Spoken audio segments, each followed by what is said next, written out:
Hello and welcome to the Carbitrage Podcast, episode 295 with Ryan's Ready Body. Yep. I'm Right. Eric Why do you have Berger. to say that twice? Well, I said it once when we went live, and I saw that Eric hadn't clicked record yet, so I said it the second time. Okay. So everybody could hear it. Right. Anyway, hi Ryan. The Hi, Jenna. delivery was better Hello. the first time.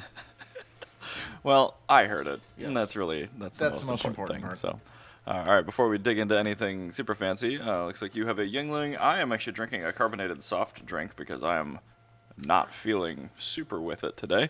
I thought I saw a Sprite. I'm drinking root beer. Nice. And I'm hopeful that I'm actually kind of happy. Not that you're feeling ill, but like not ill, but under the weather. I don't know what the hell's going on with Yeah, the world. it's because Oh, like okay. I thought I was like, oh, maybe I just overworked myself and I gave myself a cold.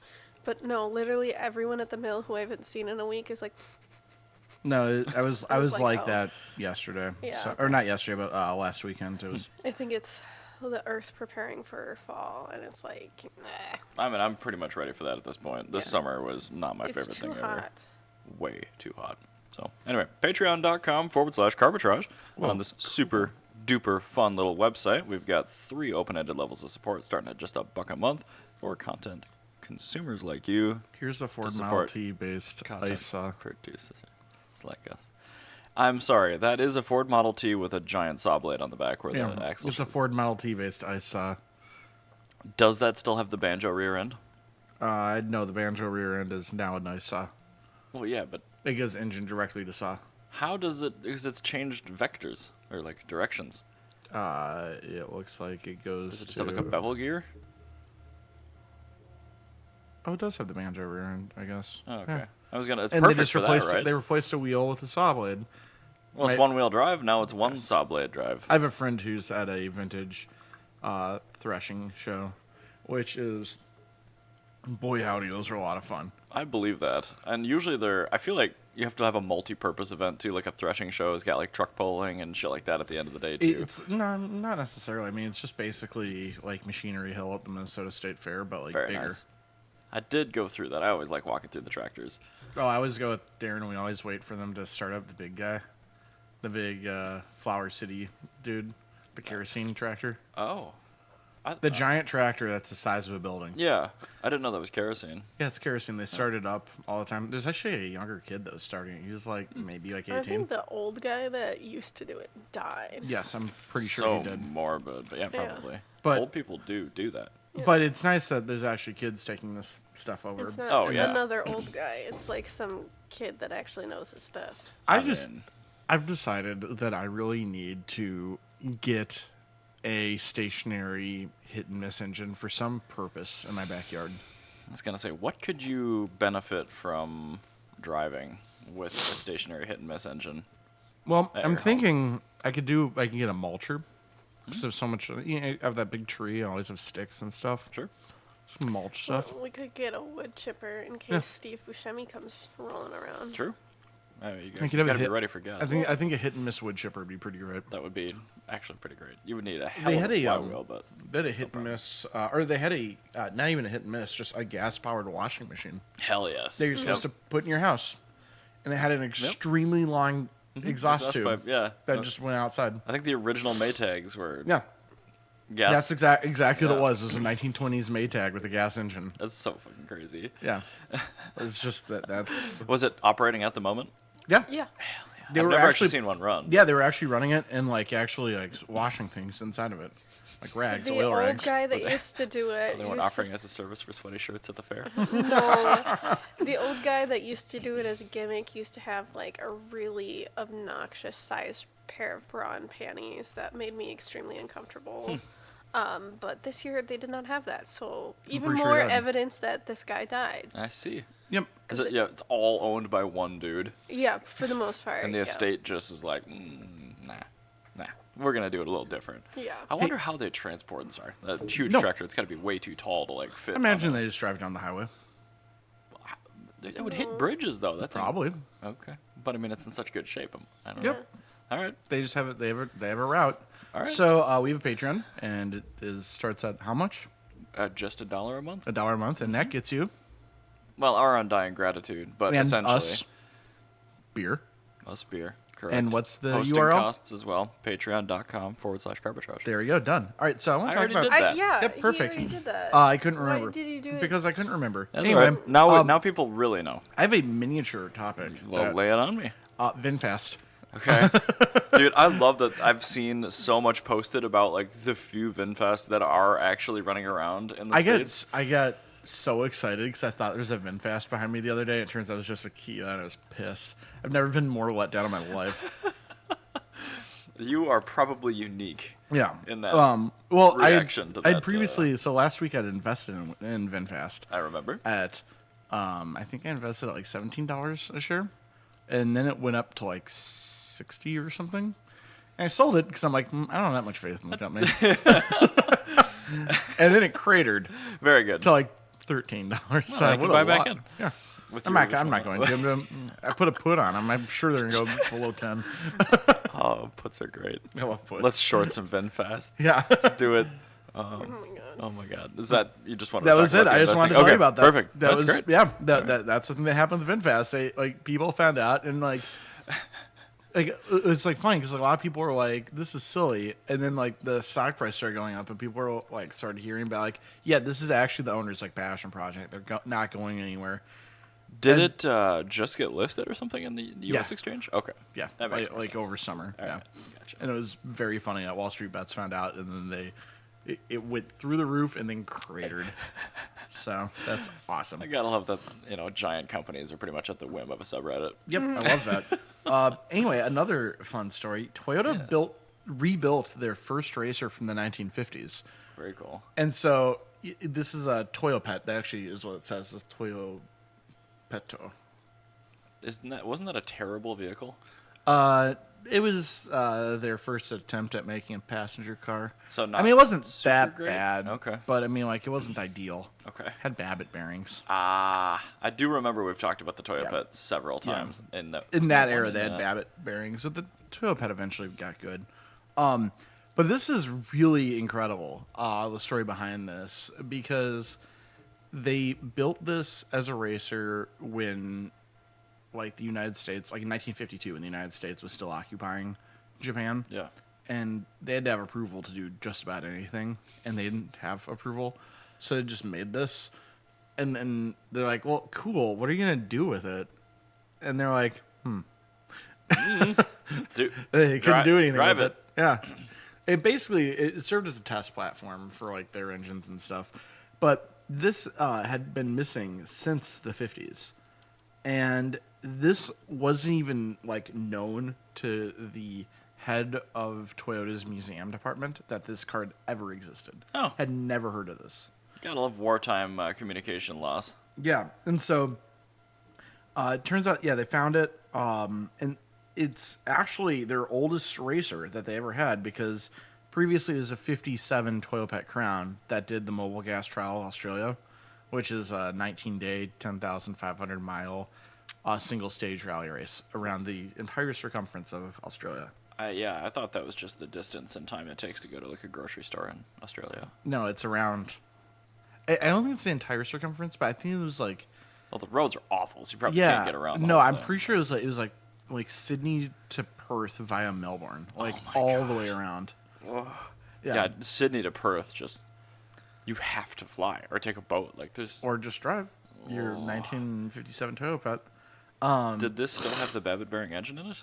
So yes, I'm getting to that. All right, fine. So yeah, this had not even been heard of by Naoki Nunogaki. I had never read his name until now. I see that. And so yeah, he's the head of the Toyota Automobile Museum right now. Previously, he was one of the engineers that designed like the Altezza, the Lexus RX Harrier, and the Scion XA/IST. So like he was like the early 2000s era Toyota. He was one of the guys that was he was one of the engineers behind those cars. I gotcha. I mean, the first gen RX 300s held up so well. But yeah, so he heard about it because Akio Toyota had heard that this car had existed. Akio Toyota had never heard about it. And Akio Toyota is like, we need to make another one of these. This is insane. And so they started making one, and then they found one. Oh, how many did they originally make? I would Two. have thought okay. They started making one and then they found one. Yeah. Okay, got it. So with the one that they have, they basically had to re-engineer most of the rotating assembly of the engine. Because if you scroll down, I actually show you like the engine and transmission. It was based off a 1949 Toyopet SD, which is like basically a glorified taxi. That's the car. Jana, if you look at the Toyopet Yes, it's one of the cutest cars. it's very good. And then So stubby. yeah, so Russ had like eaten away at the bearing caps and stuff, so they actually had like machine all this from scratch. Nice. Also, there was not an existing Toyopet SD gearbox in the world. Oh, just none. None. They had to make one.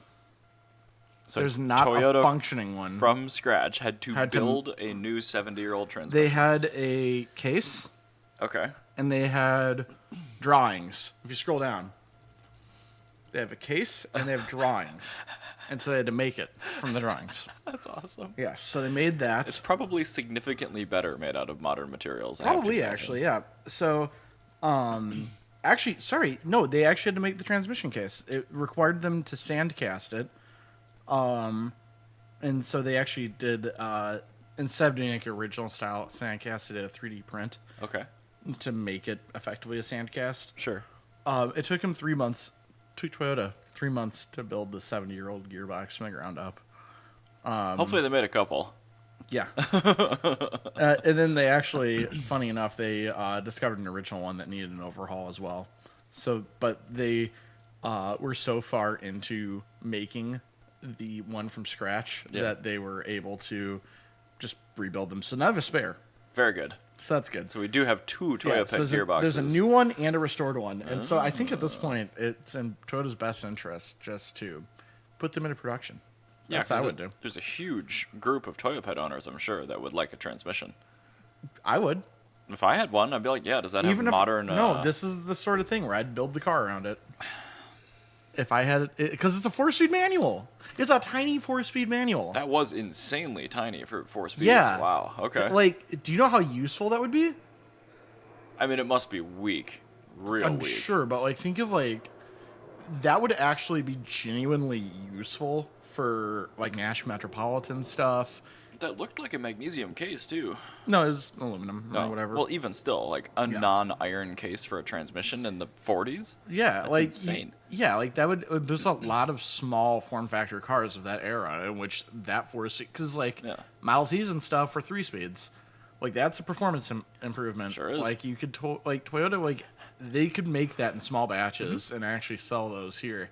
And I think a lot of hot rodders would enjoy that for like banger builds. I was gonna say it's the old school fancy T5 swap. Yeah, basically, like yeah, you could, because then you have error correct part of like weird part. Yeah. And like no engine that's gonna bolt up to that's gonna make more than 100 horsepower. So as long as it can hold 100 horsepower, you're fine. But like if you think about that, that's like Model A builds and like Morris 1000s, Ford Anglias, things like that. Like that's actually a really that would be a really good thing for Toyota to make. Any small old car. I get your point. I think that's a valid point. Yeah. So the Toyota Pet Model SB they actually used a ladder frame out of the truck version instead of the cab version. I guess the truck version was stiffer.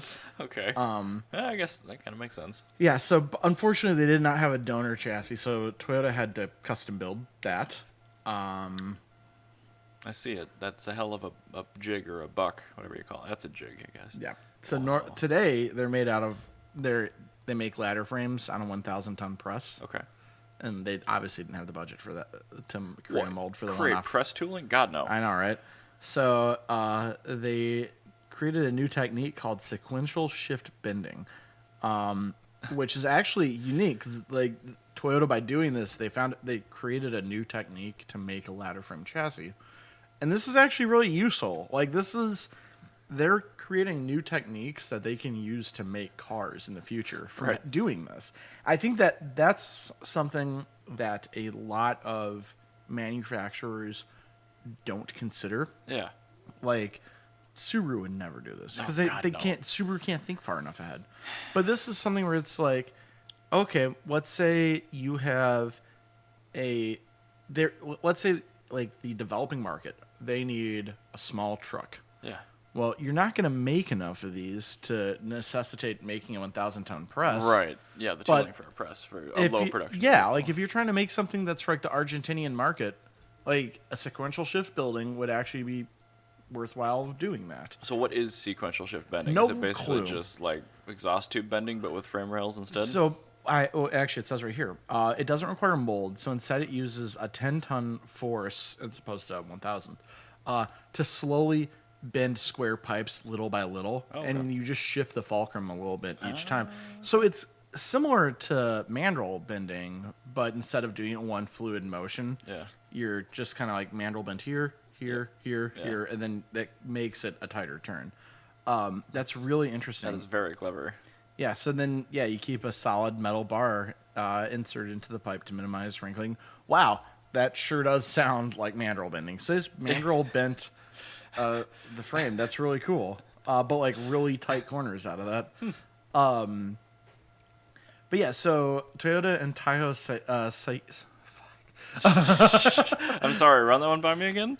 Taiho Psyche. Sorry, okay. I was reading that as English, and then I'm like, wait, I need to restart this as Japanese. They're the manufacturing They're the manufacturing company that partnered with Toyota to make this. Okay. They were able to apply patents for that method. Very cool. So that's actually really cool. And that's going to be used for other limited run vehicles and classic cars, just as I said. Like, I was going to say, if you're only going to make 500 a year, it probably makes sense to. And it's this is something where it's like if you talk to like average dealership like employee, they're like, well, you don't only make money on cars if you sell a bajillion of them. Like, no, there's small markets where you can take your existing parts and then you can make something that cost very little, where you already have the sunk cost of the parts. Yeah. And you have a very small amount of additional investment to create a larger profit. Yeah, imagine outfitting a factory for that compared to one that has to have this. I mean, you've seen a 1,000-ton press. They are insane. They are insane. I mean, but a 10-ton press is... Yeah, you can get that at a Harbor Freight. Yeah, that's literally just a thing that exists, and now you can make a car out of that. So yeah, once the chassis, once they finished that, they made a skeleton frame on top of that, and then they would rivet the sheet metal to the skeleton frame that they made, and then they hand beat the bodywork onto it with no filler putty or anything. So that's all. What you're seeing there is all hand beat. Like hand beat, not hand formed. It's like, nope, we had to beat that. Well, I mean, yeah, you're hitting it with a hammer to bend this metal down. That's how you make it happen. This whole car is basically just hitting metal weird. Yeah, that's basically what they did. Well, that'll be the title of this episode: Hitting Metal Weird. Hitting Metal Weird. That's a good name for an episode. Well, so likely the cabin didn't take anything, because all he had to do is just recreate a seat. So that's fine. The seat frames used wood rather than metal, and they used coconut fiber instead of polyurethane in coil springs for the seat. Nice. So it's a sprung coconut fiber seat. That's very ahead of its time. Yeah, and they just attached it directly to the floor pan. I was going to say, our CL65 AMG famously had coconut husk. I think what's really interesting about this is when they were putting this together, this team had never, so there's Persang and your old Ferraris and stuff, and in Europe, there's a precedence for knowing how to make old race cars.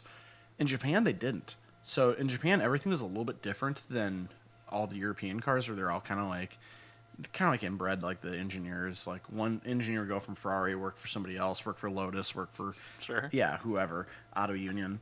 This one was literally just people that had just seen race cars and never actually done it. So when Toyota made the seats, they found out that during assembly, the seats slid into position, and they didn't need to be bolted in. Like you would to ensure that nothing happened during a high G maneuver. Right.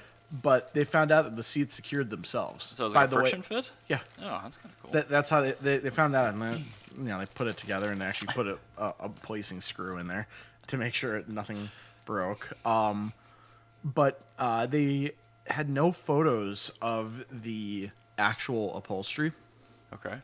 because everything was black and white. And the one car they found, I'm guessing, was not complete enough to.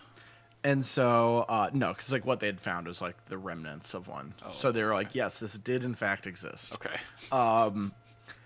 And so they found out from brochures, ads, and magazine articles of the time that the upholstery would have been a reddish-brown vinyl based off of what was available in other Toyotas and basing photos of like those Toyotas in black and white off of the photos they had and seeing what the shade was. It would have been a reddish-brown vinyl. I love that they're taking like the gray hue to figure out what color it would Yeah, have well, been. because everybody that was involved with this is not alive anymore and didn't talk to anybody about this. Right. And like old race cars were not considered valuable up until like literally the last 20 years. And I was going to say, I think even in that time, Japan specifically too, like people didn't really value goods once they reached a certain age either. Well, yeah, exactly. Like, also, I mean, you're rebuilding your nation. Like you didn't really have time to like worry about race cars. Skunk Works FTW. Yeah, exactly. So let's see here. I love the photos in this article too. Yeah, no, it's really incredible. I love the beam axle up front. That's really awesome. But yeah, so the car did not have seatbelts. The seatbelts that you saw in that were added so the driver doesn't physically get ejected from the car in a corner. Good. Good. And Also, then, it looks like it only has rear drum brakes. probably. So they had to make the front axle from nothing. Because the front axle is a modified axle for a vehicle that doesn't exist anymore at all. So that wasn't a standard Toyopet axle. It was a shortened Toyopet axle. Ah, of course it was. Okay. So just Great. hot rod style, while you shorten the axle. So they had to create a mold, and they made the mold, and they cast the metal to make the custom front axle. And actually, if you scroll, yeah, that's them making it, yeah. And then the hammer forged the beam roughly into a shape of the axle. Is an incredible amount of work that they had to do to make that. I love that. However, due to the primitive nature of the technique, the team had to create and produce 10 hand-hammered bent beams to account for inconsistencies. I love that. That's so cool. That they made it exactly as they would back then. That's just so cool to me. The rest of the suspension was just as mysterious. Again, no documentation about spring rates existed. Engineers had to estimate values. The only footage of the car running had been filled by NHK back in the day, and it was only 20 seconds long. But by estimating the weight of the car, center of gravity, condition of the road, they're able to get a rough idea of how the suspension used to behave. That's what Japanese Nostalgia Car wrote. They just they had to look at how the car operated, and then they were able to do some math to make it go, okay, it went over a bump, it weighs this much, and it bounced that much. That's pretty cool that they did that. Yeah. They also didn't have a mold for the leaf springs at all, so the team, again, had to deviate and produce springs from a modern material. And so they actually used Land Cruiser leaf spring brackets as reference. And the car, Oh, there it is, yeah, no front brakes. Just rear drums because it was a dirt track racer. That's just so cool. Looking at this hand-beat body, you wouldn't think that this was a dirt track car, but I guess the era, that was probably a lot more common than circuit racing. There was one oval track in Japan. It's called Hanagawa, I think, Speedway. But that was damaged during the war, if I remember correctly. And was never. It became a dirt track, kind of a dirt track. It was this is kind of a track. Some of it's dirt, some of it's broken concrete. Now it's rallycross now, great. Basically, yeah. Well, I mean, back then you weren't going that fast. Right. You're maybe going 50, possibly. Hey man, I saw that flathead engine. She's a choocher. Yeah. So I love the rear end on this. This little I don't know. It looks like a stoplight. Yeah, it's got that it's so shade cool. on it. I love that. So it's got 5 of them. Are you ready for the specs on it? Sure am. All right. So the records for the original racer indicated that the top speed was 93 miles per hour, 150 kilometers per hour. Damn, that's fast. The team estimated that the recreation could safely go 62 miles per hour. Sounds like they're pussies. Because that can go 93. Safely. I will tell you for a fact that will absolutely go 93 miles an hour. 100%. Anything that weighs that little and is that aerodynamic? Yeah, no, I just you're gonna die, Oh, yeah. but you can and should are not. Those are not mutually inclusive. The fact that they said safely in that speed rating means that it'll do more. Oh, it will. You just Also, Oh, I don't like there's that. Mark. yep. Well, I'm sure he'll listen to the episode to see exactly when that was. At least it's still running. That's Well, good. that's good. Can you turn it off and start it again though? Yeah, it has a new starter. That's the trick. Actually, no, it has a new starter solenoid from the Diablo VT. The starter is still original. Oh, okay. Yes. Well, starters you can rebuild. Correct. Yep. But the motor was fine. I'm assuming that you can because it's a Lamborghini. I'm sure it's probably just a The actual brush starter motor is the same as a 240D. Yeah, it's a brush starter motor that was from a 1960s Buick. I'm sure. It only interchanges with the 240D as far as I could tell, but the forums are a little bit dicey for Lamborghinis, believe it or not. Also, after the first year, they went to a reduction gear starter, so that's a one-year only starter, and most of them have been obsoleted by now. So, Oh, that's Cool. actually really interesting. I didn't Yep. know that. That Yep. is also probably a good decision to go to reduction gear. Correct. That probably helps a lot. when I say one-year only, I meant in the Mercy, because Oh yeah. that starter interchanges all the way back to the Mira, and then 2003 and up, Murcielagos had a reduction gear starter. So anyway, back to the Toyopet. Yes. So after a few shakedown down runs, the team was able to get to go 100 kilometers per hour at Fuji Speedway. Okay. But they're saying like also people are risking their lives and just kind of just did what they could. But in Japan, again, like I said, they're pussies. Yeah, because to your point, that thing will do 100. Yeah, no. If Ben wants to fly me out to Japan, I'll make that go 100 miles an hour, no question. Yep. Not until after we're married. Yeah, that's fine. The paperwork is settled. Well, that's fine because there's no way that I can get there before October 13th. So Okay. she'll be International after. planning definitely takes time. Yes. But I think it's really cool that what they were able to do was take what was really a barn built like 1950s Toyota hot rod and recreate it using because most of the stuff just straight up did not exist. Well, even had they not found most of an original car, So- they probably would have been able to do this just fine. I think they found. Let's see here. Example maybe.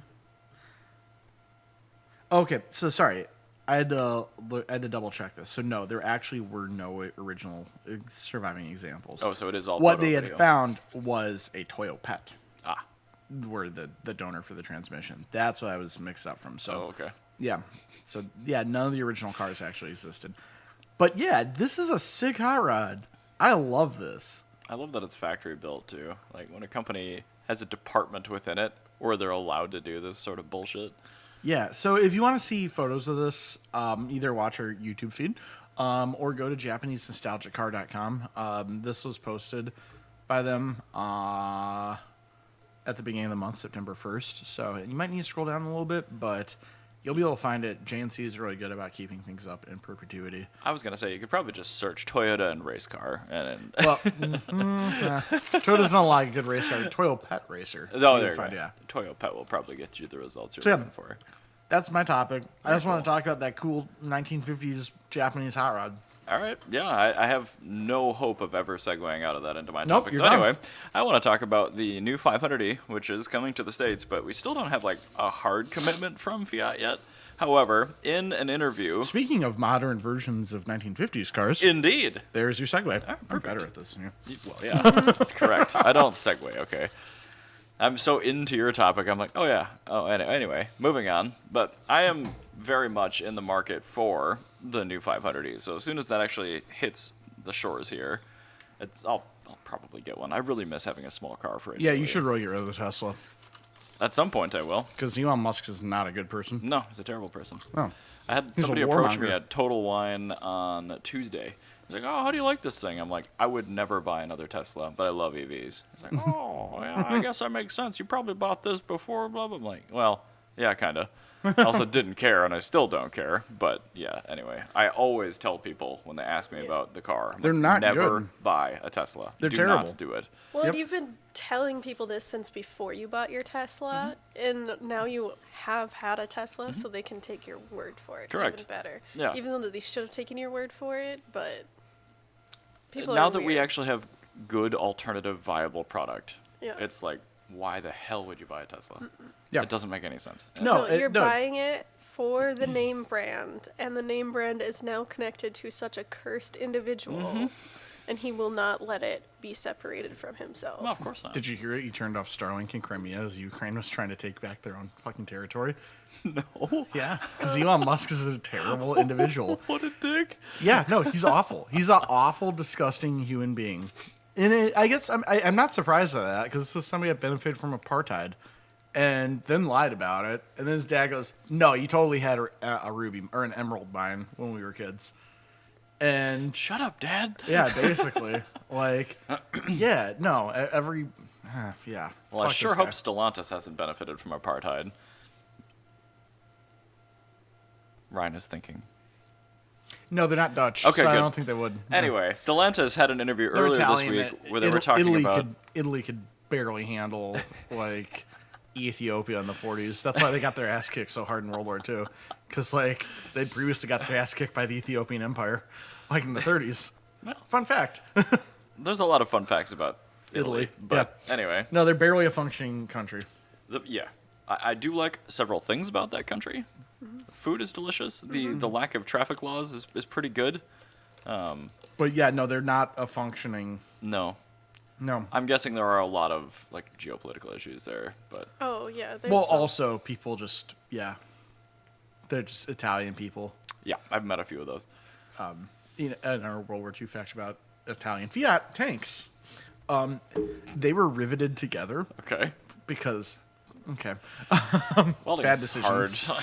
and so they're, yeah, so the War Ministry is like, we should weld these, and Fiat said, no, we're not welding. We're gonna get better quality out of our rivets because we've been riveting things together since forever, and they just like straight up did not want to weld it, and so they fought back and forth. And then they didn't have any tanks because they'd make about one a day, and then they'd go on lunch, and their lunch would be an hour and a half. Oh, so it's British Leyland. Sorry, Yep. Italian Leyland. And then each of the tank manufacturers, like the actual people that are putting them together, they were all artisan. So they'd fight amongst each other. And I'm sorry, are you saying that Italians coach-built tanks? yes, That's actually this is kinda why cool. they lost World War II. Like, they coach built, riveted together tanks. And then by the time they were like, okay, seriously, we need tanks to go, well, now we don't have anybody Here's the left 8 here. we have. Yeah, so- we've got 8, and we have enough materials that we can make tiny tanks. Where's the training manual for this? Well, they're all different. So Yeah, they're all different, so you have to ask Enzo over there, and he'll tell you. He'll come with you. Like, no two were put together the same way. excellent. It's just like a Ferrari 250 GTO, but a tank. Literally, like, you're not wrong. Like, it's so bad. Like, they are not a functioning country. All right. Well, Yeah, they still gave me. they're still the same way. Oh yeah, and that's endearing. No, they are. Like, bless them, but there's a reason that nothing that is Italian is owned by Italians anymore. Yeah. They've proven that they're incapable of running themselves.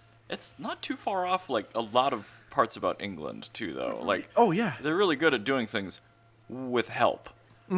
Following through on an idea. In fact, that parallel's immense. Just comparing like Midlands of British Leyland to Italian Leyland to this Yeah. Fiat riveted tank shit. Yeah. Yeah, they're not good self-starters, these countries. Terrible. They're totally bad. Wow.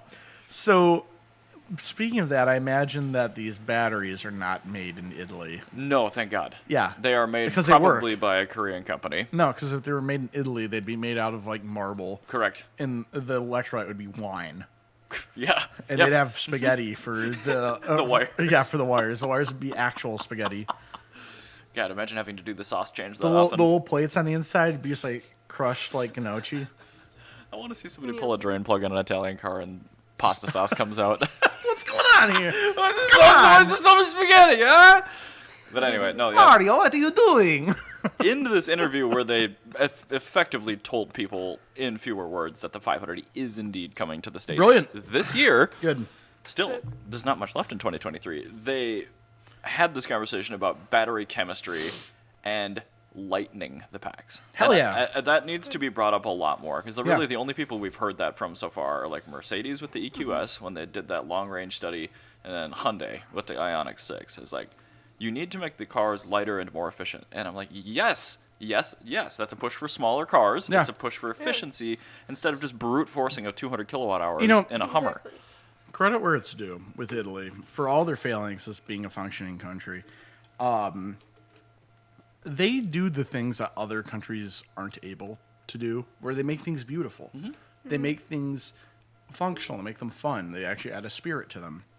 And I think it's similar to, like, with like old computers and stuff. So NEC in Japan in like the 80s, they had, because Japanese had kanji, and it actually required a completely different OS than like normal DOS. Sure. Or like your normal OSs back, like BASIC or something.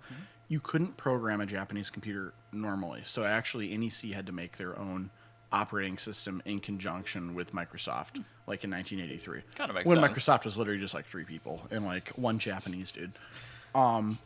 But Hey, can I use my language in the computer too? I guess.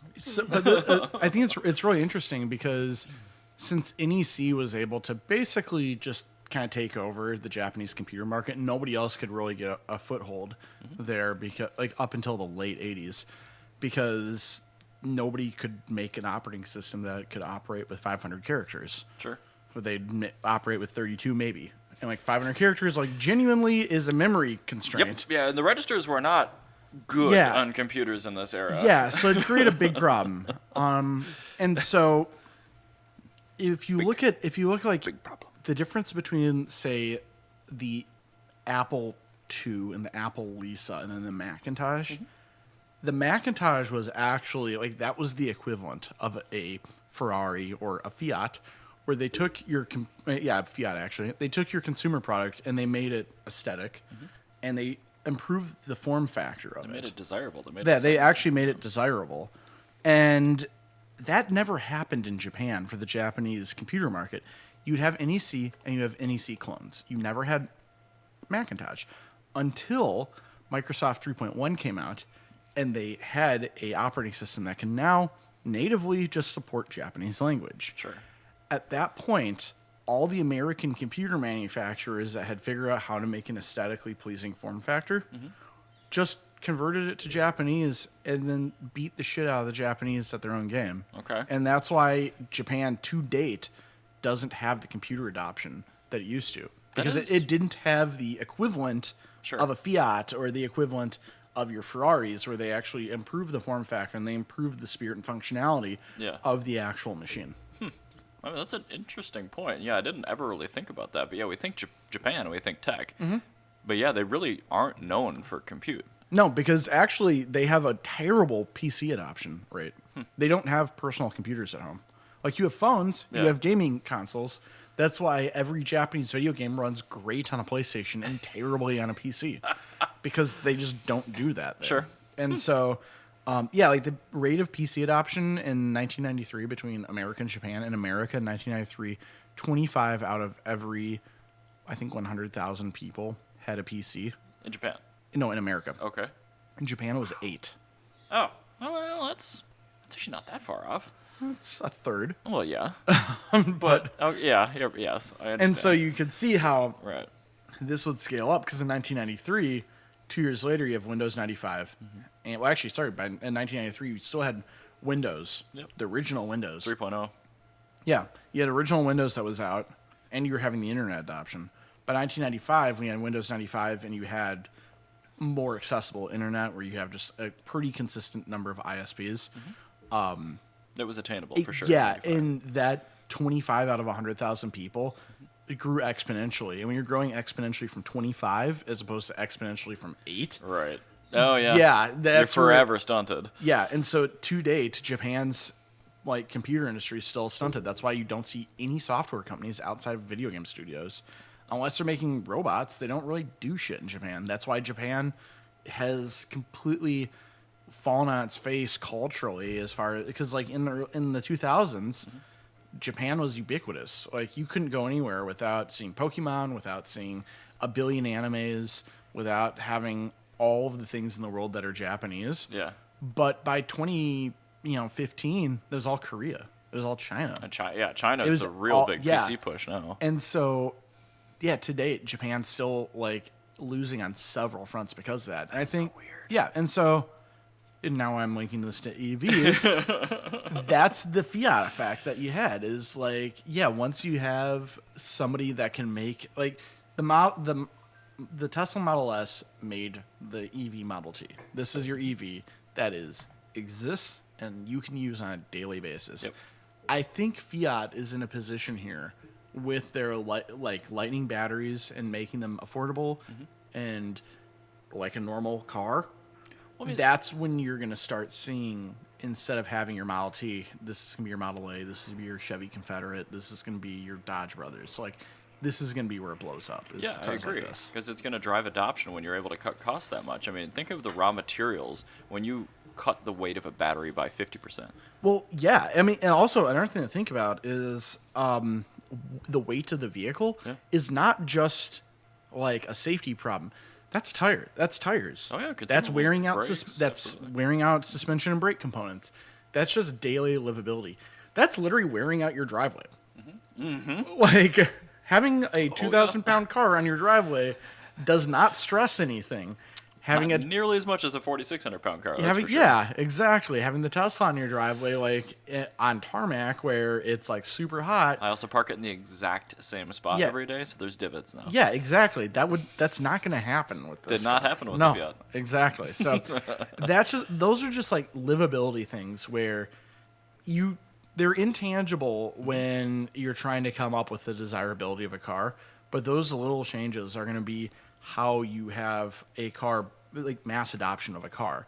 It was GM had all their cars in the 1920s. They put the gas pedal in the same spot. That wasn't Ford that did that. Like, that wasn't Right. somebody else. That was GM that did that. Yeah, it started with Cadillac, didn't it? Yeah, like it was Cadillac and Oldsmobile. They had their Cadillac. They had their gas pedal on the right, they had the clutch on the left, and the brake in the center. And that was mass adopted by Chevy, by everything else that they made. LaSalle. This is like the NACS adoption thing. It's like, well, we all have different ways of doing this. That one, let's just use that, I guess. Yeah, that's literally it. So, yeah, no, this is good. I like this. This is good for mass market adoption. Well, and then with like lighter batteries, I feel like that makes cars a little bit cheaper. It will, absolutely. And Like- this article, the interview mainly talks about the ecological benefits of it, but Yeah. yeah, That the too. efficiency and the cost, to your point, because raw materials are the cost. Well, and this is what, whenever I was in my environmental classes and people were trying to push EVs, and this is back when like Tesla was the only mass market EV, and people were trying to push them. I was like, one, not everyone can afford it. Correct. Two, like Teslas aren't doing things safer or better than regular car Oh, but manufacturers. it's the safest crash tested car. And it's like, and so like I was being fought by I like guess it's the everyone. safest car when it drives through the wall.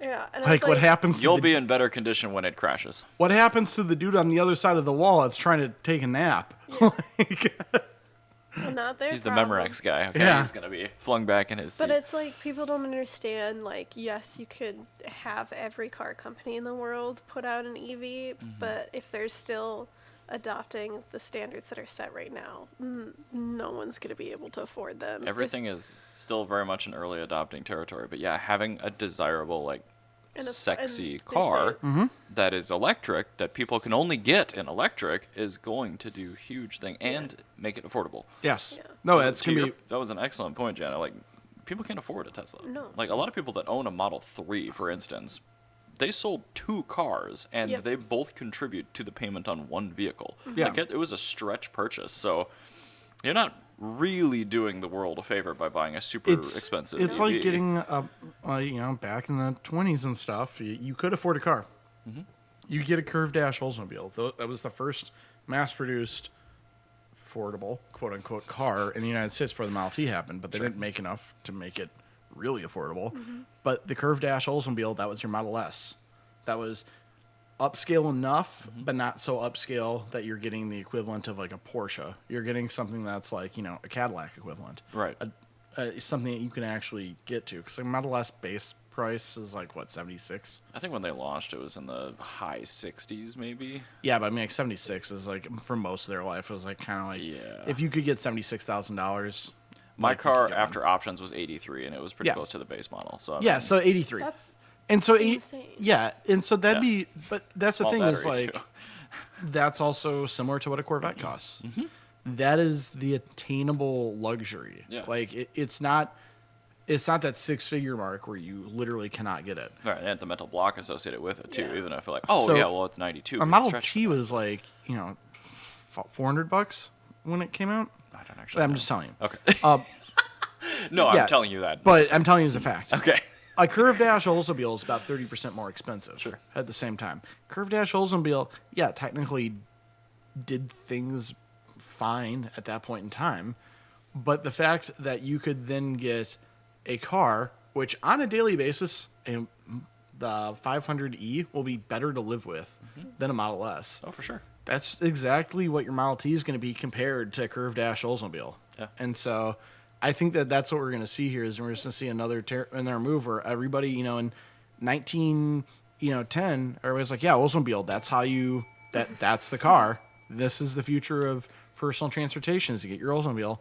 Well, by 1913, nobody cared about it. Right. Like by 1913, it was all about the Model T. It's the sacrificial lamb to drive adoption. Yeah. So Yeah, Exactly.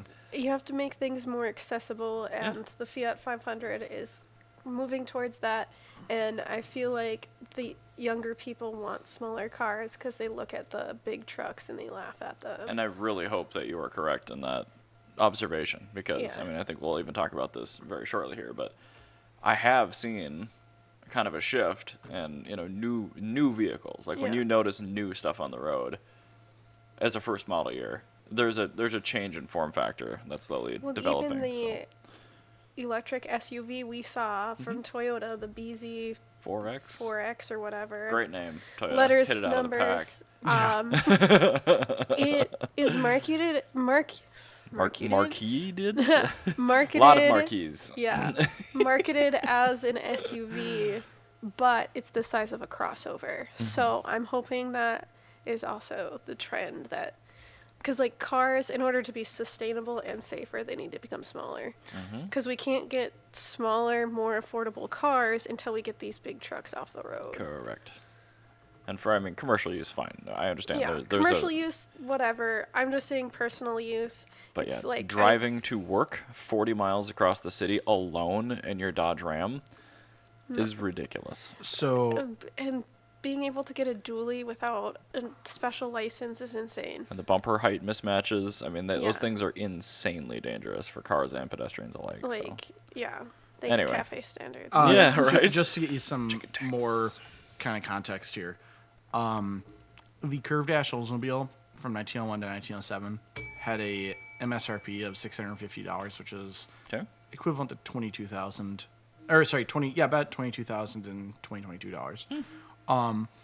But that's the thing is, you have 2 seats and an engine and headlights That's a lot of equipment, Ryan. and a tiller. You spoil me. That's literally everything you have. And a tiller. But that was in 1907. In 1913, when the Model T came out, the Model T came in at the same price actually, but it was an entire family car. Also, you have to account for inflation between 1901 to 1907 and 1913. Sure. Like what that difference in price would be. So, yeah, that's the thing. It's like the Curve Dash Oldsmobile, they made 19,000 of them, and then they made a bajillion, which was huge. Like that was the best-selling car in the world up until the Model T. And once they made the Model T, and they could actually make cars that in large quantities. Correct. Yes. With interchangeable parts. And I don't that- know if the Oldsmobile did that too, but I know that was a big thing. Yeah. for Well, them. no, the Oldsmobile they did, but you could only you can only get Curve Dash parts with Curve Dash parts. If you had a Oldsmobile Series 40, which is their 4-seater, which cost $2,000. That's a big price premium. If you look at what you get for, just type in 1912 Oldsmobile Series 40, and you will see what $2,000 gets you, and how that is pretty much just a Model T. Yeah. That's a Model T. Yeah. Yep. That is. So you could see how the Model T basically made that and just shit on them. And you could get that for the price of a curved dash Oldsmobile, which is literally just a carriage with an engine. Yeah. I don't think I would be in the market to spend almost 4 times. So that's what I'm saying. Like when I'm saying like a Fiat that can effectively be a car that you can use for a normal price as opposed to $2,000 for a car that you can use. Yeah. And when inflation adjusted, that's $100,000 easily, I would think. Yeah, that is. It's I think they actually had the price here on Wikipedia. Well, 650 was $22,000. Yeah, so yeah, that'd be 65. ballpark. Yeah, so actually, yeah, no, that's exactly what it'd be. It'd be equivalent.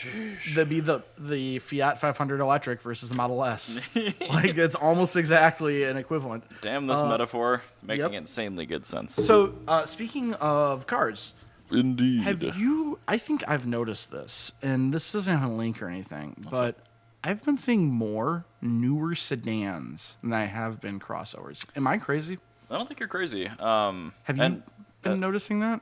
Yeah, in fact, we're just kind of leaning into that a little bit. I've noticed a trend towards smaller vehicles. However, yeah, the amount of time I'm following a Camry or a Corolla or a Kia, a Hyundai Elantra or something like that these days, it seems to be propagating more than crossovers, which I like. guess I haven't been paying too much attention. I just see what the youngins are up to on TikTok. Well, I just when I'm driving, I am wondering if I can see through the car in front of me or not. Yeah. And I can do that with sedan. I cannot do that with SUV. Mm-hmm. So I'm just looking up really quick if I can find some sales numbers here. So Ford did a really great thing, killing all of their sedans then, right? Yeah. Yeah, no, Ford's always terrible. So Camry sales. All right, so here I actually found some sales data here. Okay. This is from last month. All right. Last month, Camry sales were off a cliff. They were down 34%. Oof. However, Corolla sales were up 36%. Accords were up 52%. Damn. Civics were up 133%. Good for you. Wow, good for you. Good for you. Love Let's that see for you. here. So proud of you. Forte sales were up 13%. I'm just scrolling through here trying to find some more actual cars. I'm seeing a lot more green than red. Yes. Does it show crossover data on there too? Yes, and I'm about to get to that. Okay. Kia K5, 0.62. So, all right, so we're seeing, like, Corollas and stuff, you're seeing, like, over 30% sales increases, right? And we're seeing the mid-size ones go down. Yes. Yeah. So, Smaller cars. Ford S-Series truck, up 8.5%. But compare that to up 33%. Right. Yeah. Because I think in general, car sales is going to be going up. Highlander, as- negative 42%. Oh. Explorer, negative 55%. Crosstrek, negative 8%. And I mean, this is also just monthly data, but still. good. Escape, negative 6%. They But still yeah, make the Escape? somehow. Oh my god. Okay. Bronco Apparently. Sports are up a lot, so I will give you that. The Bronco Sport was up 148%. Yeah, what's the Ford Bronco? Do they do a hybrid Bronco Sport? No, No. thank God. No, the normal Ford Bronco is up 4%, but they are consistently outselling. The Ford Bronco outsells the Tundra, the Pilot, the Telluride, the HRV, the Lexus RX, the 4Runner, the Edge, the Sorento, the Maverick, the CX-30, the Palisade. It outsells the Maverick? Yep. The Expedition, the Kona, the Odyssey, the NX, the Kia Soul, K5, Seltos, Subaru Ascent, Toyota Corolla Cross, Sienna, MDX, Ridgeline, Mustang, Ranger. Other than the F-150, the Bronco is their best-selling vehicle. Good, you can get it with a stick. Yeah. That's really impressive because the Maverick is selling extremely well. Yeah, and the Bronco's still outselling that. Oh, good. Although that's a big vehicle.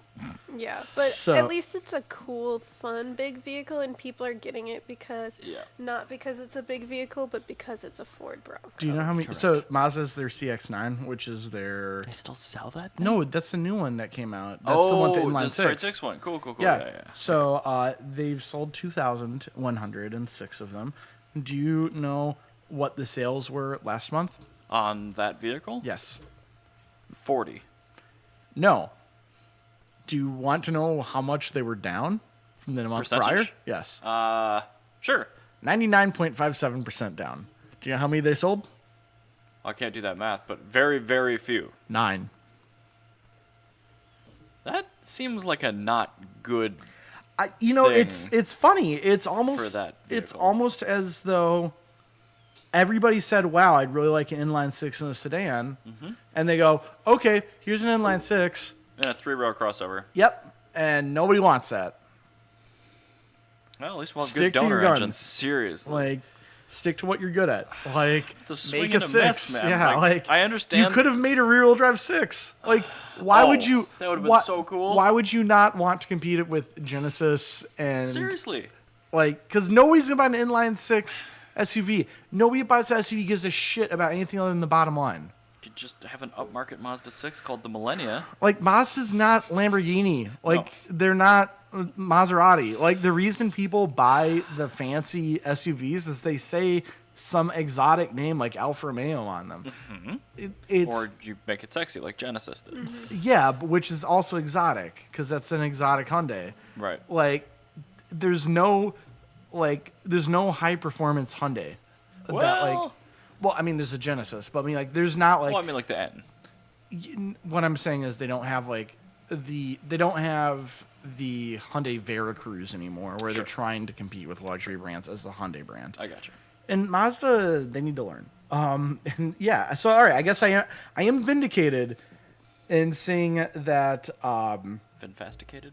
yeah, vinfasticated that sedans are up now. And actually, so I'm looking at this data. Especially small sedans too. Here's the top selling cars in America right now. The F-Series, obviously, RAV4, CR-V. But then you get to Camry, Tacoma, okay, Corolla, Accord, Tucson Highlander, Civic. So Civic's back up there in 10th place. This is becoming, you listen to the news, they lead you to believe that there's not a single car here. Right. That's all trucks. Yeah. Well, I'm looking at this. I'm seeing Camrys, Corollas, Accords, and Civics. I'm just really happy that there's only one truck in that top 10. yeah. Yeah, and then it's like. Well, there's two. There's There's the the Taco and the Oh. F-1000. Yeah, but still. The And then Tacoma's still just sold below with it's the stickers. Ford Explorer, Subaru Outback, And and Mazda 5. of these- Mazda Of these cars, CX-5. of the top 10 cars, the ones that are losing sales are the Highlander and, weirdly enough, the Camry. But yeah, I was gonna notice. I Like, think the Camry was still way up in that list. even though yeah, it's well, down I think that the 30%. Camry's taking an L because they have a new Accord that looks great, and I think that's eating a lot of their sales. So And an important mid-cycle refresh coming soon. Yeah. Oh, there's a 360 Modena. God, I hate that car. Yeah, that's not... Dude, anyone that aspires to own a 360... No, 360s. People are like, oh, it's the approachable Ferrari. I'm like, who cares? Yeah, no, you could have the worst Ferrari, or you could have any other car. Yeah. An Any other car approachable sounding good. Ferrari? Yeah. That doesn't exist. Oh. I mean, it does because You're that's. supposed to have a worse car. But this is the thing: when you, like, why would you want to own the worst possible Ferrari? That's the Mondial curse from like 15 years ago. Yeah. Yeah, Now it isn't the worst Ferrari. yeah, no, because the 360 is the worst Ferrari. But like, until they come out with their SUV, then that will be the worst Ferrari. 456 is pretty meh too. But Which one's a 456? I can't remember the that blue one. one that he has too. It's Oh, like wow, this guy has a collection of garbage. he just bought a manual 599 though. Nice. That's a good decision. That is a very cool car. Yeah, that's cool. All right, anyway, let's Sorry. move on. All right.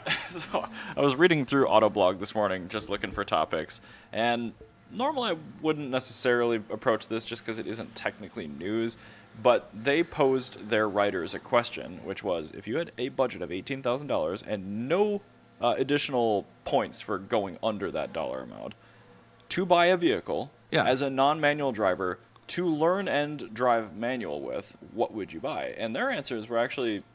Some of them were what you would expect. Yeah. Can I But give what my would... answer? Yeah, What's absolutely. I want your A answers Mazda first. 5. Yeah. Actually, that's a really Because good one. it gives you, like... You could get it's the nicest one in the small. world for 18 grand too. Yeah. And it's small, but it's also not so small that you learn to drive it in a tiny car. And the clutch on it is just, like, really forgiving. That's actually good to and know. that's, like, what... As somebody who is learned in a CRX. There's air quotes around it. I You technically learned it, and learned. then you mastered it in the 5. I yeah. technically learned it in a Saturn View, but a CRX is the one that I was most comfortable in. The clutch snapped so many times that driving manual now makes me so anxious that it's Yeah, almost that's impossible for me to do. Understandable.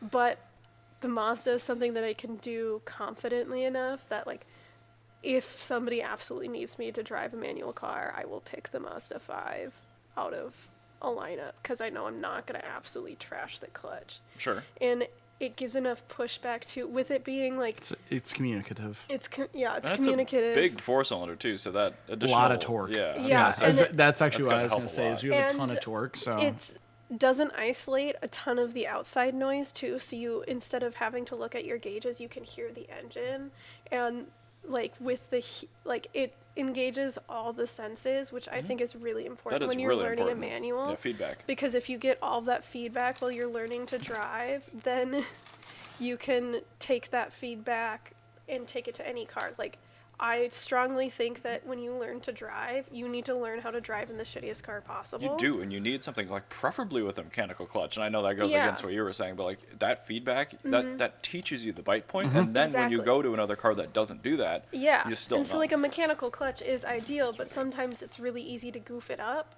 and you don't necessarily, like, as you're teaching somebody to drive, like mechanical clutch would be good, but if somebody's afraid to mess up the clutch, you don't want a mechanical clutch Right. because it's going to feel a little scary. And there are plenty of very communicative hydraulic clutches. Yeah. So I mean, what was their decision by? all right. So the writers, a Volkswagen.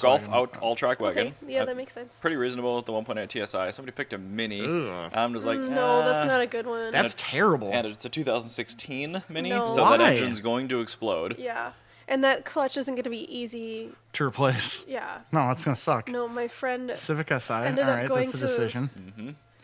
I thought this was really weird. An Xterra Pro Ooh, 4X. that's actually a really good one. Why?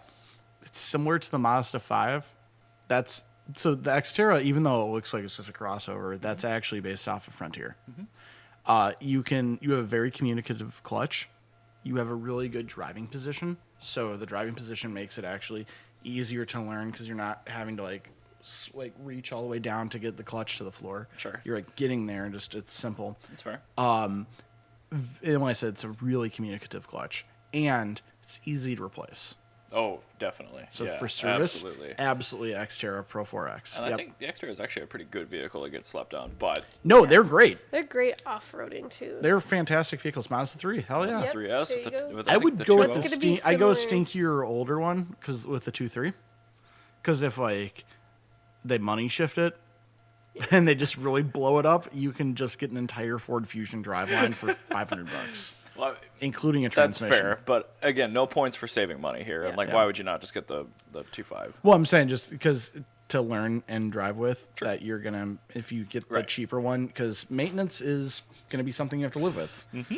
And if it's like cool, I spent $18,000 and I got this car for, all $18,000 for this car for free, and Oh. now I have to maintain the $18,000 That car. brings us to our next one, the I would Crosstrek. not do that one because it's all-wheel drive. Well, That's- that and like even with rolling changes on those engines, I'm still not entirely convinced I that feel what those is like are- so? What Subaru, is you what have is to your choice? My choice is a Mark 6 Golf TDI manual. That's a good one. What were you gonna say, though, Sudi? Well, I was saying about the Subaru, I think Subarus are very much for experienced manual drivers. Yeah, because There's it's no not. torque. The clutches are not very communicative. Yeah. They yeah. kind of Like, they're genuinely great suck. manuals if you know how to drive manual. An STI 6-speed is a Yeah. good transmission. I have That's my answer. okay. What is your answer, Ryan? 4-cylinder Fox body Mustang. Okay. Why? So the 4-cylinder is the Ranger 4-cylinder. The Lima. It's surprisingly torquey. It actually, I think the 4-cylinder Fox body isn't too far off from the torque you would get from a 5.0 of that era. So like, Amazing. yeah, you're fine for And you're torque. talking an NA or an SVO? NA, Okay. actual vanilla one. You have a good driving position. Okay. You're able to actually push the clutch all the way in. I know Jana for a fact would be able to push the clutch all the way in a 4-cylinder Fox body most, and any Fox body you could totally fit. But you similar to the Xterra, the replacing of that clutch because it will need to be replaced. you can access that clutch similar to R31 base model without pulling the engine all the way out. You loosen the mounts, you slide it forward a little bit, and then you let out the drive shaft, and pop the. You don't have to pull the transmission all the way out to replace that. So, I do like. There's a special place in my heart for cars where you open the hood and you can see all the bell housing bolts. yep. Like, That's exactly what I was thinking do about. like that. Yeah, and for $18,000, you can get a great Fox body. That's a 4-cylinder. You could probably get like a Malaise one that's like really cool. I wish the 4-cylinder E30s were like better, because those are really easy to work Yeah. on and the clutches are fantastic. But I would never recommend anyone buy a 4-cylinder E30. Yeah, that's fair. Another good one would be old Camrys. Yeah. Yeah. 5 SFE Camry. Yep. Old Camrys would be really good. I learned on my MR2 with that same powertrain. It was great. Yep. Yeah, I think MR2 is another good one. Yeah. I didn't think about I think that. AW11s would be a really good one. I would think I would go with the bigger engine and the later boy, but yeah, it's such a light car. You're probably all right. Yeah, but I mean, it's a light car, and you will have, feel like- everything for sure. Yeah, with the engine being right behind you, you have all the feelings of. I've owned a lot of cars with a really good manual. It took me a long time to get into a car where the manual is genuinely bad. Yeah, so- experience. I have not driven very many cars where the manual was like offensive, but yeah. Yeah. I've driven a few. Volkswagen's entirely capable of having an offensive manual. Oh yeah, That- especially yeah, the the- older those- ones. yeah. Yeah, the Shadow Mark was II's. not Mark great. II's Mark II's, unless you replace every piece of plastic and like rubber in there, those are offensively bad. Very bad. Vanagons, Oh god. terrible. Oh, I've any- been thrown in, Euro vans and Vanagons to just drive that aren't manual, They're- and they're terrifying. So I can't imagine. what They're their clutch offensively is like. bad. This is why Yes. I don't want a manual in a diesel pusher RV. Yep. It's like, Yeah. that just needs to be an Allison, and it's going to go do its thing. Yep. Scott actually gave me his answer earlier. It's an NC Club Miata.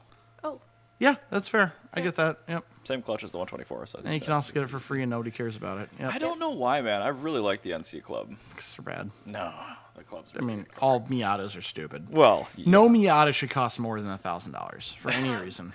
I do have to say, 'Cause- cars that I don't recommend teaching Yeah. people how to drive manual in is any 80s Honda. Yeah, 80s Hondas. why? Because it's going to get stolen? No, Why is your because car the jacked? cable clutch. The cable okay. clutch, and it feels goofy when you're driving it normally. Okay. Offensively bad. Yeah. When the bushings two- are worn out, which they will be. Yeah, and then two, if it's like not a Civic, Mm-hmm. it's gonna snap. It's gonna snap into a million pieces, and it's horrifying and terrible and not good. And then your emergency brake is also not gonna work, so you're just gonna have to coast. Parking as- brakes they tend to seize up on those. Yep. Oh. So you're Yeah. just gonna No, have they figured to. that out with the EG. So it's the EF and older problem. Yeah, so you're just gonna have to coast down France, hoping that nobody needs you to stop, and then tail it into the Chuck E. Cheese parking lot. I'm giving Terrible experience. very half-hearted. Can you thumbs see up why I there. can't drive manual anymore? Another Would you look at the time? another awful, terrible, no good, very bad vehicle to learn For a manual. very on. no good day. Yeah, is a any rotary. Oh yeah. Specifically FCs, because FCs are absolutely within this price range and look cool as hell, and they have about 100 pound-feet of torque, Yeah. and that's all at about 7,000 RPM. Like there's just no torque, and all of it's way Let's up just top. say the more common the car, the better. Yeah, well, that's probably true. There are reasons, like again, like a large displacement 4-cylinder, I think is a pretty Yeah. good place to start, frankly. Old Jeeps too. Oh, those were the CJ good- Yeah. Jeeps. Oh, yeah, I was thinking even up to like the XJ with the AX15 and the 4-liter. No, I'm talking but- like Go Devil, like CJ2A, yeah. Oh, yeah, like dude. because they're we go. geared so short that you just break the tires loose if you look. anything with an axle ratio over 4.09 is Yeah. what you should learn on, because Yeah. your odds of killing it You're not gonna kill it. very low. Also, I just have to remind everyone, please teach the manual learner in your life how to hill start before they're driving on their own, and somebody has to pull up behind them and push them into the intersection. You This heard it might here first, folks. have been from experience. I'm sorry. Oh, okay. Thanks, Anyway, Darren. so I see. fun fact about Germany, they are now making most gas stations, 80% of which install EV charging. Is there a requirement on what type of EV charging? Does it have to be fast charging? It needs to be EV charging. Well, yeah, but what if it's like the holiday gas stations here that put a regular 100-volt outlet with EV charging? And No, It what? benefits them to have fast charging, I imagine. It does, but I just wonder if there has to be a requirement for Yeah, what I'm type sure of there charging. is. But it's funny how many outlets are trying to spin this as a bad thing. I'm like, Why? no, like, There's no downside to this. like Again, they're not this is- getting rid of your gas. Like, I mean, it will happen, but they're not. That's not what this rule is. What this is this is making these businesses solvent for the first time in a long time. We talked about this last episode where you said, you know where most of the revenue in a service station comes from? Yeah, Convenience, concessions. Yep. Yeah. So this builds into the accessibility that I'm always trying to talk about. I love accessibility, and this is accessibility Yeah. because if you give somebody an electric car and they don't have access to charging, they're not saving the environment. You know, I mean, as supposedly is the goal with Sorry, EVs. just scrolling through to see if it But- mentioned, but it does not. Yeah, because like, I'm sure it'll be fast charging. It has to be. I imagine they have other Yeah. rules requiring There's going to that. have, they're going to have subsidies like we do here. And in order for like Buc-ee's to get the subsidy money, it has to be a certain number of fast chargers. yeah, But yeah, I mean, imagine if you're taking a road trip in an EV right now and it's you can't do odd it. hours. If the charger is next to a business, if it's open, Yeah. you're still like, well, what are the odds that that business even has like a concession? Like, Yeah. okay, can I go in and even get a drink of water? Is there a restroom that's publicly accessible? Yeah. Do you feel safe in the unlit area where you are? Yeah. No, it's That stuff Yeah. needs to change, I- and this is great. yeah. Like in general, I think things should be more accessible, but like I always think it's silly that people try to push things and then you look at them and they're completely inaccessible. Inaccessible. Yeah, that word. It's like in excess. Yeah. Yes. Like, and yeah, I'm not gonna like. So when I had to drive from the Twin Cities to Marshall's, Marshall, Minnesota. Marshall, not Minnesota. Not Sorry, not Marshall's. the- I'm like, which Marshalls? Chance, slow down. yeah, okay. Tell so, us your story. I yeah. too feel brain fog today. So when I was having to drive during the pandemic from the Twin Cities to Marshall, there's only certain gas stations, and I had to time my drive exactly to make it to these gas stations before they closed because of pandemic hours, right? Okay, Yeah. Like it was fun. terrifying. This is what I imagine driving an EV vehicle is like all the time if you're making large treks. And that was like so difficult because when I did, and it did happen, get pulled over by a cop, I missed a gas station and I went very dangerously. It was so It was on close fumes. to where it's getting, like, yeah. like it was misfiring I was- and stuff. Oh, Yeah, before I made it to Marshall. And so like right outside of Marshall there's nothing but farmland and it was the off season, so there wouldn't have been anybody to help me. There's and- also very little cell reception there. yeah, no, it was a no black cell hole. reception. basically Eastern Colorado. Yeah, Yeah. and it was terrifying and it's scary, and I imagine that's what it's like driving an EV through most of the country. Like I mean, Germany has 90,000 charging stations, and Germany is the size of I'm saying if we like, did that in like the United, like the push. Montana. Norway. Not, they're Yeah, not the- big.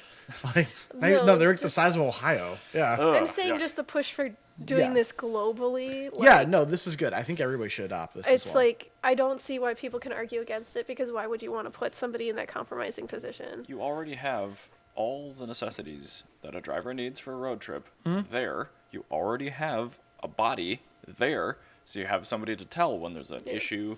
You have lit canopies. Yep. Yeah, that makes it's sense. all clear. Anyway, let's talk about other German things. Very good. So BMW, I know. Mm-hmm. Lately, I don't even want to talk about these guys. However, back in the 60s and in the 80s, they had two very pivotal gambles. Yes. The first one was the E10, so the 2002, the 1600. Yeah. That was actually driven by Like the new a class concept and- called the Neue Klasse, Yeah. which is the new design school.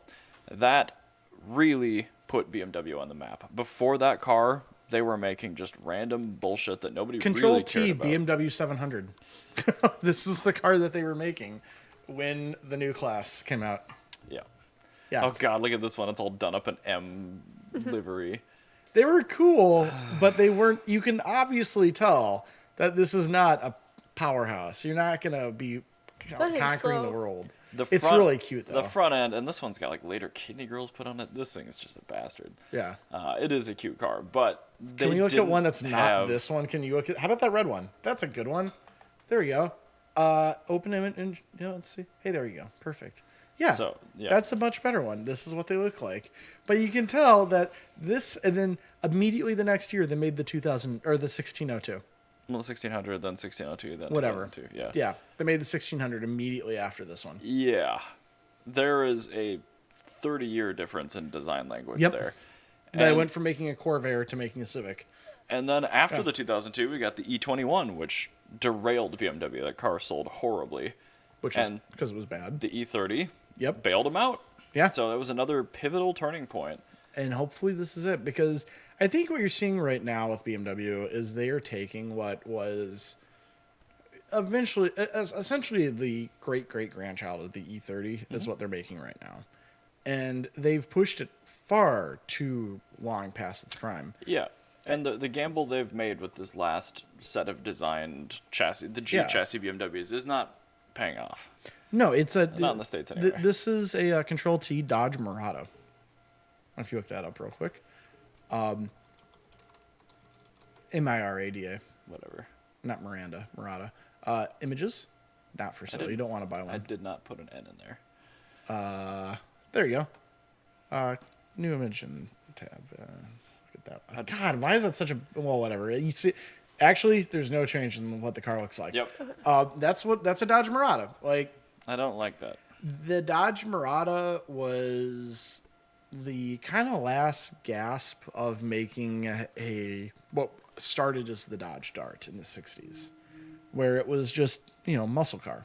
It was a small car with a V8 in it. That form factor wasn't going to work anymore in 1983. No, it was a car for a world that doesn't exist anymore. Exactly. And you know what the current 3 Series is? A car made is- for a world that doesn't exist It anymore. is a Dodge Murata. Yep. And this is actually great looking. I think this looks fantastic. It is electric. It's 4 doors, which I love. It's BMW, which I used to like. So if they can bring this to market and it looks like that, I might just buy that. I don't know. I'd still get the Fiat. I love the Hofmeister kink on it. I love the panoramic roof. I love the split window. I just Like, this this is really deep cool. Scalloped rocker area. This is brilliant looking. it's Yeah. it's a nice looking vehicle. The And interior is a little the out grill there, but- isn't disgusting. Right? With cancer. Yeah. So. Yeah, the rear three-quarter is interesting. I like how they actually have the new Klasse taillights that they implemented. That Yep. looks really good. It's a lot of the callbacks, which I Yep. really like. Windows remind me of a Z1 almost. Mm-hmm. Yeah. Oh yeah, that lower component. Mm-hmm.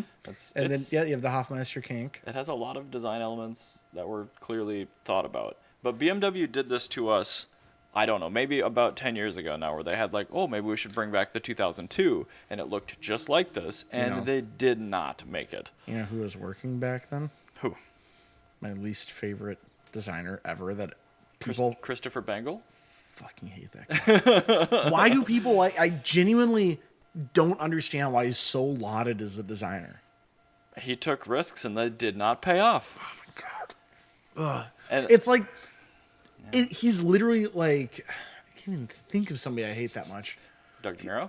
No, because Doug DeMuro's a different kind of hatred. Doug DeMuro, he's just a fraud. But Chris Bangle is just everybody loves him, but he's genuinely not talented. John Mayer, he's the John my Mayer God. of car design.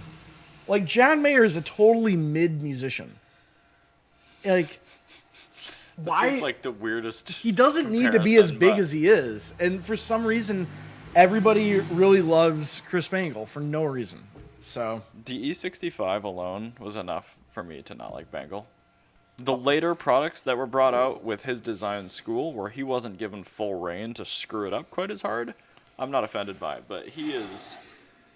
It didn't age well. but that's the thing is, that's not a good designer. Right. A good designer is Giorgetto Giugiaro, where you leave him to his own devices, and he gives you the DeLorean, the Jetta, the Daewoo Lanos. Literally everything that Yeah. looks good. Everything that you've probably liked in Giugiaro. the last 40 years he's made. Yeah, that's a good designer. The amount of times on this show we've come up with something like, oh, that car looks great, and you look it up, and it's like, oh, designed Yep. by Giugiaro. Yep. Giugiaro. it's everything by him. Or as you see something, you go, huh, what's going on there? You look at it and he goes, oh, it's Bangle. It's terrible. Everything makes this bad. The Z4 is objectively worse looking than a Z3. Like, you cannot look at those two and say, yes, the Z4 looks better. Because you're lying to yourself. Correct. Like, he's a terrible designer. Anyway, I'm going to leave the episode on that Chris Bangle sucks. That's fine. Okay. I have no rebuttal for that. I think I agree. Yeah, that's anyway, accurate. thank you everyone for listening. We'll see you next week.